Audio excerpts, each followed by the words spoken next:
record. I'm super excited to be recording with you today, Mark. Thanks for So having me. excited. Yeah. We get to talk story a little bit about some of your experiences and your experiences in networking, your experiences in BNI. So when you started to think about networking for your business and looking at BNI, what was it that you felt was important to where you needed to dedicate energy towards it? Well, when I first started doing photography on the island, I didn't know any other business people or entities, and I did join the West Hawaii Realtors Association, and that was plenty of people that I could meet, but it was a bit intimidating. There was a lot of realtors, and I realized I didn't have kind of my pitch set up.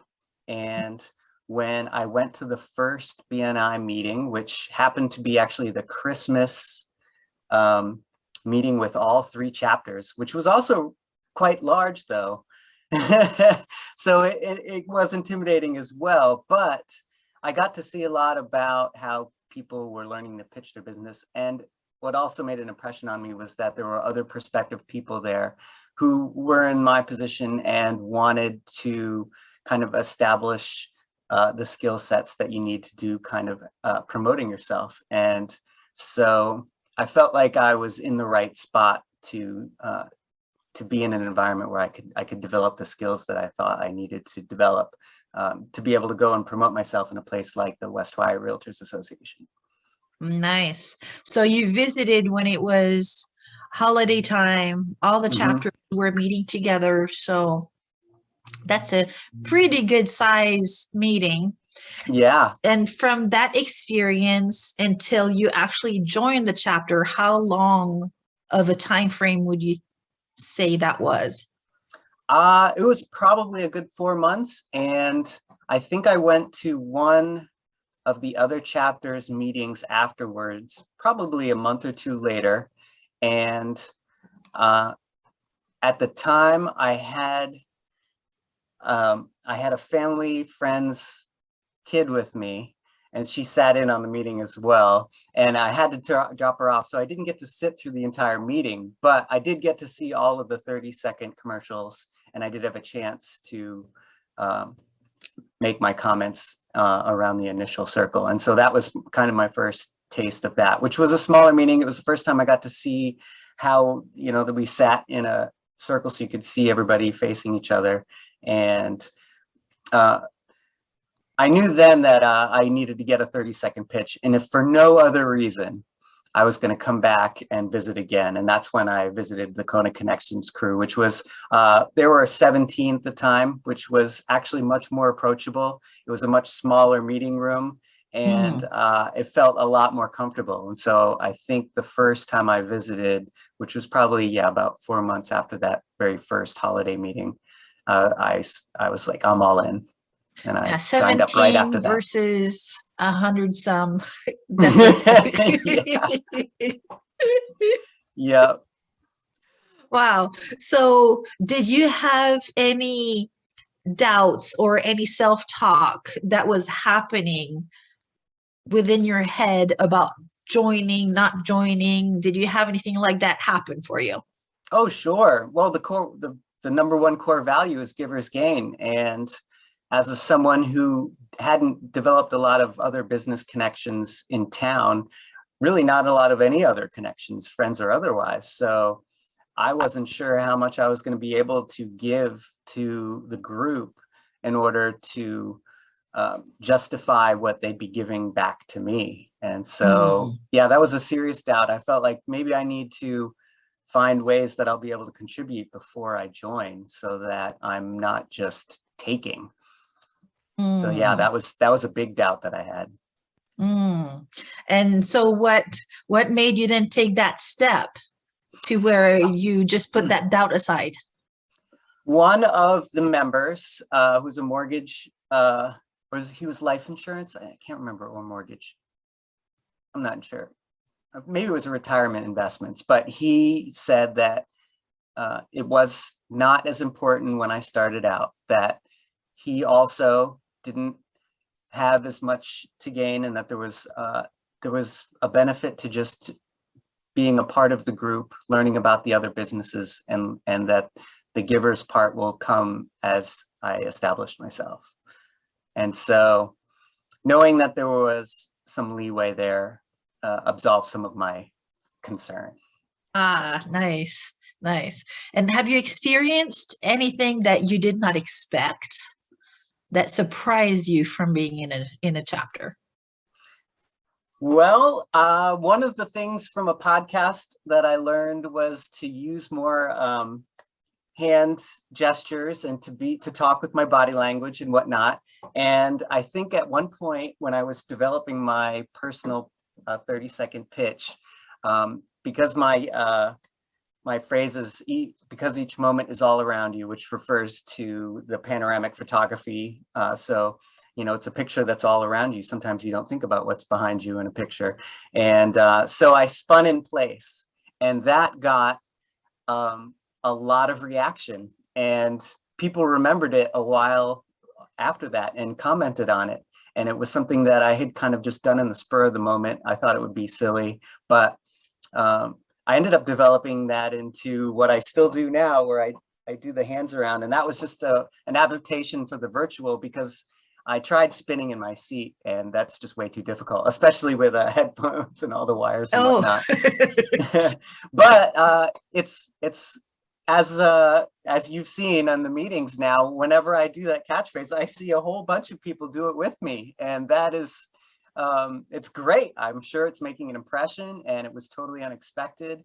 And it went a long way to showing how not just listening to the podcasts, but implementing all the little techniques could have a big effect that you didn't realize will help promote you without even knowing it. It's such a small thing, but it clearly made a big impression. So yeah, that was a big surprise. I wouldn't have thought.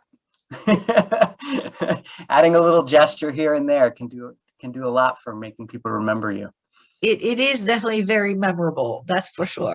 Yeah, and I hadn't thought about the all the wires, because yeah, when you were sharing about the standing up and twisting around, I was like, oh, well, you could just twirl your chair around, but then you yeah, no, I did. yeah, I definitely thought that would be really great. And but yeah, it would ended up being a major blunder. I'm sure or I would have spun out of frame. I practiced it a little bit and decided nope.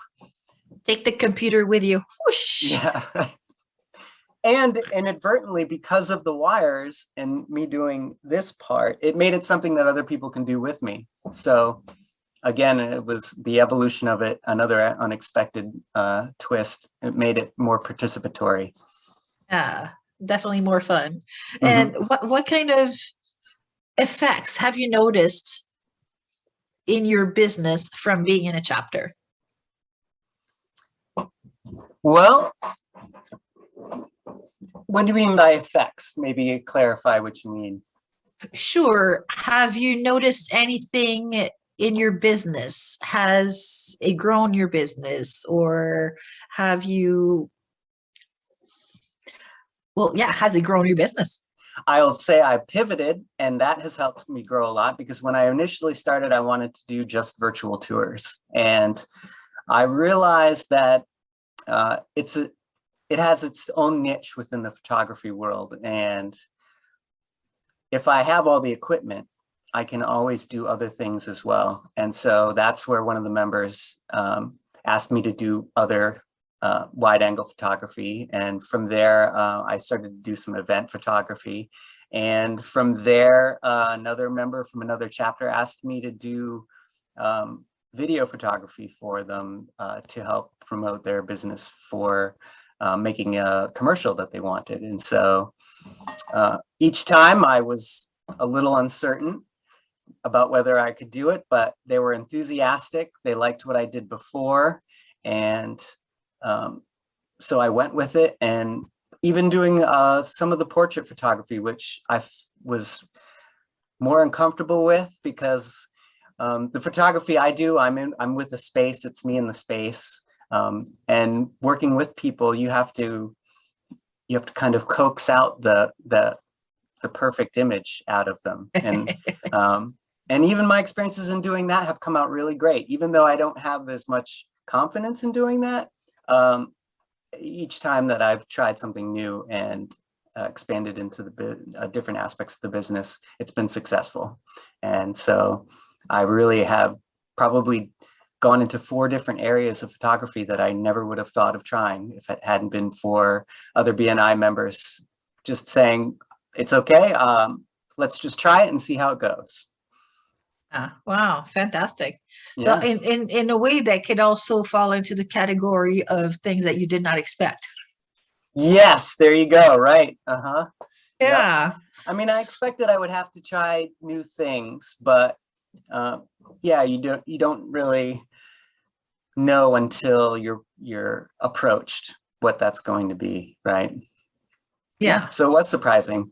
I surprised myself for sure each time. Yeah. And so you've developed your business to where you've basically added more layers to what you are able to offer and to what you offer. You know which ones that you prefer not to do simply because that is not your expertise. Mm-hmm. Where you can do them, but you know what? You focus on what you do best. Mm-hmm. I remember a couple of years back, you had talked about putting your business listing on Google.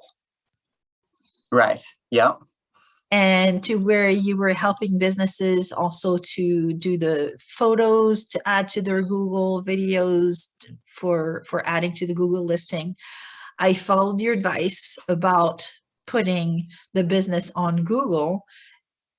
Last week, I'm logging into my back office online and I had a new account that had signed up. I reached out to the person. They found me through the Google thing, whatever it's called, but they were looking for something in the area, to where then they found me because they were looking for something in the area. Yeah, that's great. So Yep. that's from that one tip that you gave, and I was like, oh, that was cool. Yeah. I realized virtual tours for real estate and for vacation rentals was great, but Google Maps also offered virtual tours, and that allowed me to provide that service to any business. It didn't have to be just real estate or vacation. That no matter who you are, you've got to be doing your work somewhere. And even if it's not a full virtual tour, if you have a business and it's listed on Google, you're going to have pictures there, and maybe you didn't put those pictures on there because anyone can post pictures. And so it actually became something of I try to help other businesses keep in mind that people see those pictures. You should find out what people are looking at and update that and enhance it if you can, for sure. Yeah. Well, that was a great tip where I hadn't thought about it before, and simply by doing those updates, there we go. Business Great. grows. Well, Yeah. congrats. That's Yeah. nice. So one more question for you. Mm-hmm. This is where we're gonna not spin the chair, but spin your chair from an imaginary standpoint to go into a time machine. To where, what would you say if you were able to go into a time machine and go to yourself and visit yourself when you first joined BNI? What would be a golden nugget or a tip that you would give to yourself? Don't be so nervous and embrace all of the discomfort that I felt held me back. I think that I moved into it slowly. I probably grew at the pace that I could handle with it, but I probably could have gotten comfortable much quicker if I had just trusted in the system and in the other members, and took more chances early on to face all the discomfort that I felt with presenting. As an engineer, originally working in a cubicle for years, my My ability to go and pitch myself, talk to potential clients was really undeveloped, and I really enjoyed the process of expanding that part of my business. And if I had jumped into it sooner, who knows how much more I could have expanded by now, for sure. All right, great advice. Great advice. Thank you, Mark. And so if any of our viewers want to get a hold of you, we'll put your contact information. That way they can have that 360 experience all around them. Thank you so much for having me. I appreciate it. My pleasure. Thank you so much. I enjoyed it.